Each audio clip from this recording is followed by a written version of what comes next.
Welcome, ladies and gentlemen, to Integrated Math 2. In today's episode, we will discuss Chapter 2.1.1, which is the Triangle Congruency Theorem.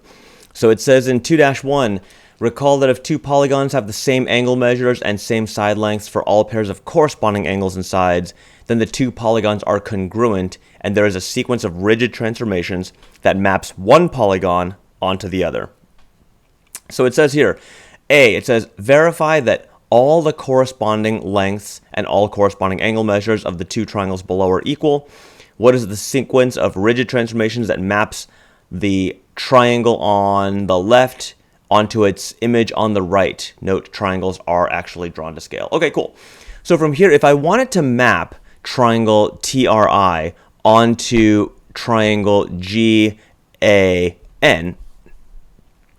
then what I'd have to do is I'd probably have to do a rotation of the triangle. So I'd probably rotate the triangle about the point I. And I don't think it really asks for a degree measure, but if I just rotated and then translated down and to the right, that I think would map the left triangle onto the right triangle. So I'll go and write that down. Rotation about the point I, and translation down and to the right. And I think that would be good enough, just as long as you knew how to move the left triangle onto the right one. I think that would be good enough. And ultimately, again, the point of part A is to show you that when shapes, especially in this example, triangles, when they're congruent, the images are the same, they're just rotated or flipped. This is what we call a rigid transformation. They really are the same shape, but one might just look a little bit different because of a rotation or a flipping. And so now it says write a congruent statement for the two triangles. Is there more than one congruent statement? Explain. So first thing I'm going to do is I'm actually going to draw the right side triangle to look like the left. I know that is going to be opposite of what we normally do, or opposite of what they're asked us to do in part A, but I like the triangles in this orientation. This seems to make the most sense to me when we are writing congruency statements and trying to map corresponding parts. And so this is also 28 degrees right here. And so if I wanted to see if the triangles are congruent, they actually are congruent in a couple of different ways. What you could do is you could do the most obvious angle-side combination, which would be side, angle, side. You could say that the two triangles are congruent, so triangle TRI is congruent to triangle GAN by side, angle, side. Now, the one that's less obvious is actually side, side, side. This would require a bit more work, but you could presumably do the Pythagorean theorem to find the hypotenuse, since we're dealing with right triangles here. And so this ends up becoming 256 plus 900 equals c squared, 1156 equals c squared, and it's a lesser known Pythagorean triple, but this would end up becoming 34. So with this guy being 34 and this top guy also, let me change colors here, becoming 34, you could argue that triangle TRI is congruent to triangle GAN by side, side, side. And that would be a lot more work. I would probably go with side, angle, side. You could do hypotenuse leg now that you have the hypotenuse's value. Also, you could do angle TRI is congruent to triangle GAN by hypotenuse leg. Again, these are all things we learned in Integrated 1. Hypotenuse leg is the only way that ASS can actually be used, and it can only be used in a right triangle. So that's A and B right there. This is just to kind of get you guys back into the swing of doing congruency statements. We can take a second and go over all of the different combinations of angles and sides real quick before we move on to the next problem here.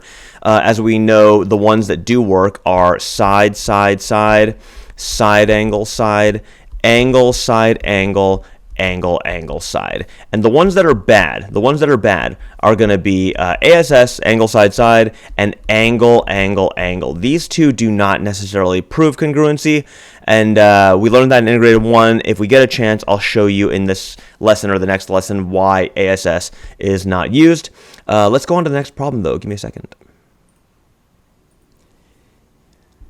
All right, we are here in 2-2 here. It says Luis wants to write a statement that the two triangles below are congruent. He started with MNP is congruent to, but he got stuck because the triangle is not oriented the same way. So this is why I tend to orient the triangles the same way. But it says to complete Luis's statement for him and find and explain your reasoning. Well, the reasoning is that because he went from M to N to P, the triangle that he's trying to prove it congruent to, and it is congruent, has to follow the same corresponding path.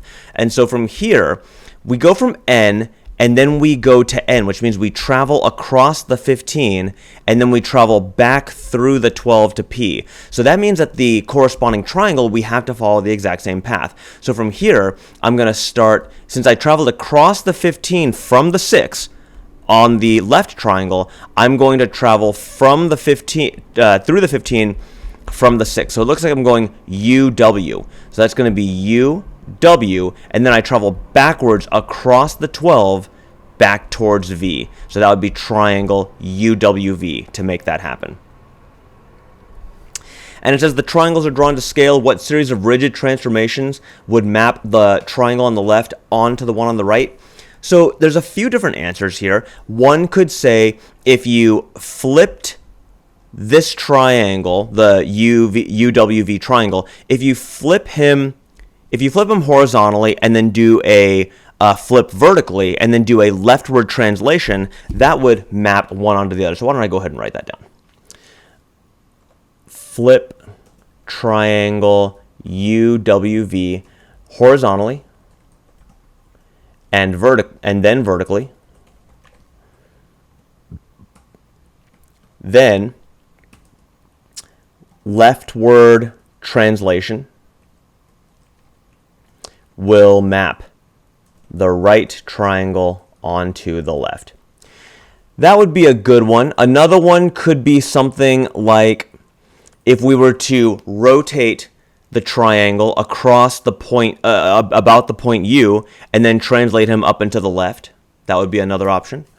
Rotate the triangle about point U, then translate up and to the left.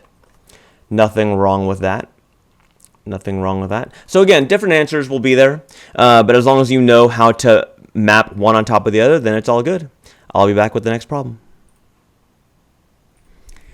In 2-3, it says the triangles below are drawn to scale, and congruent sides and angles are indicated with tick marks. Are the triangles congruent? If so, write a congruence statement and explain how you know they're congruent. Justify your answer in several ways. So here, they didn't tell us to reorient any of the triangles. But again, I like to reorient the triangles just because it makes me more comfortable seeing them in a corresponding way. So what I'm going to do is I'm going to turn the left triangle, I'm going to rotate him 90 degrees counterclockwise, and then I'm going to flip him.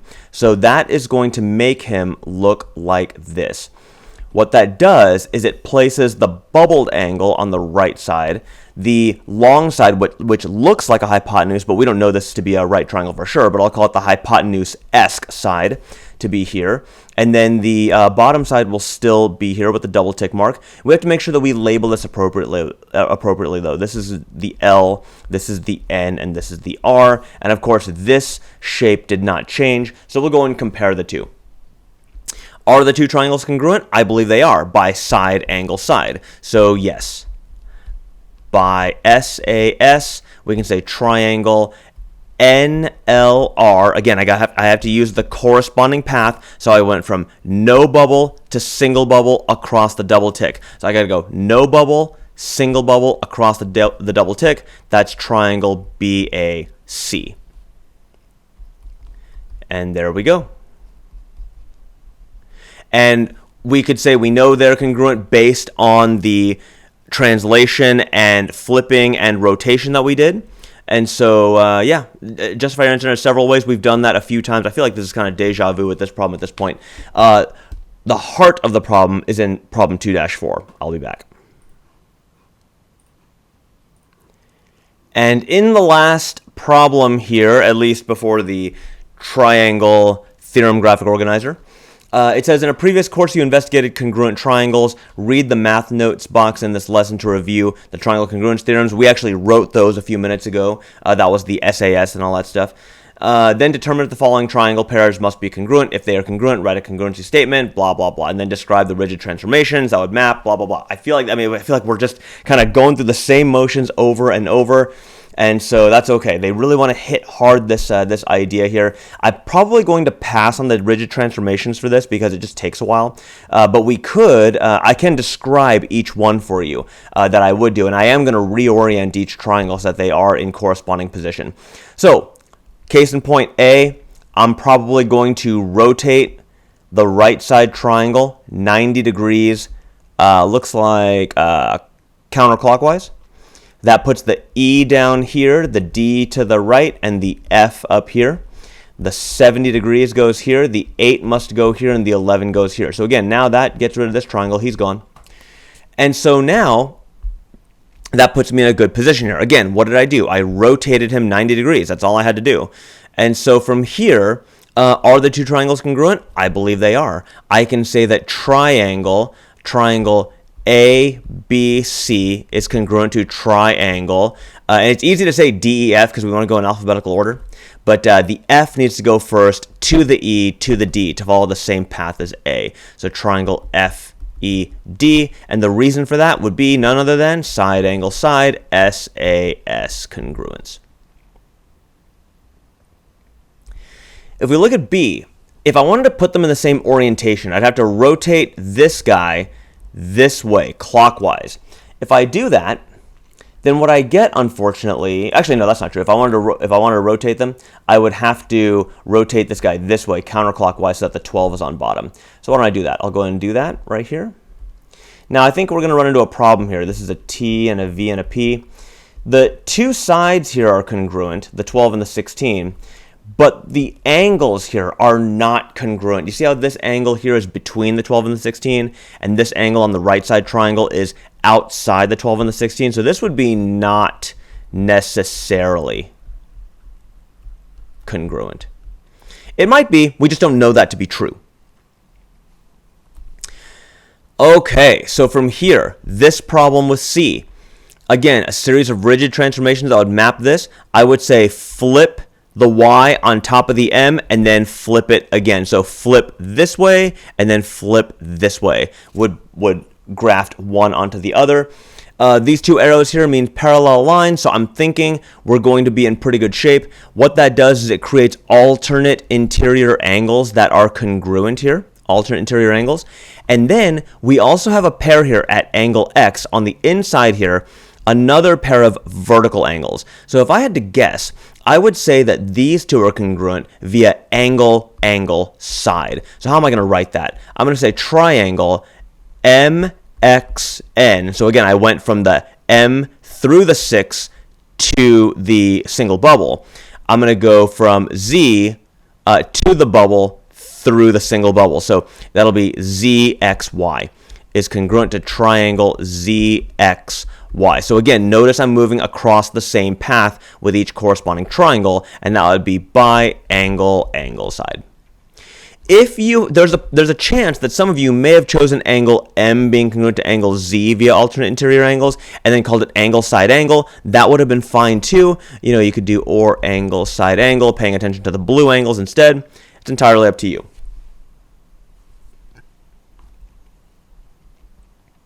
And the next problem, problem D here. So if this guy's 90 degrees, I have no reason to expect this guy not to be 90 degrees, especially because these two sides are congruent. And so if I was a betting person, I would say triangle, I would say ADC is congruent to triangle ADB. Now there's a couple of reasons for this. Actually, no, there's not a couple of reasons for it, because this side is congruent to itself. Technically, you have ASS, angle side side, and I know I said that doesn't work except in right triangles, because ASS is replaced by HL, hypotenuse leg. So that's part D here.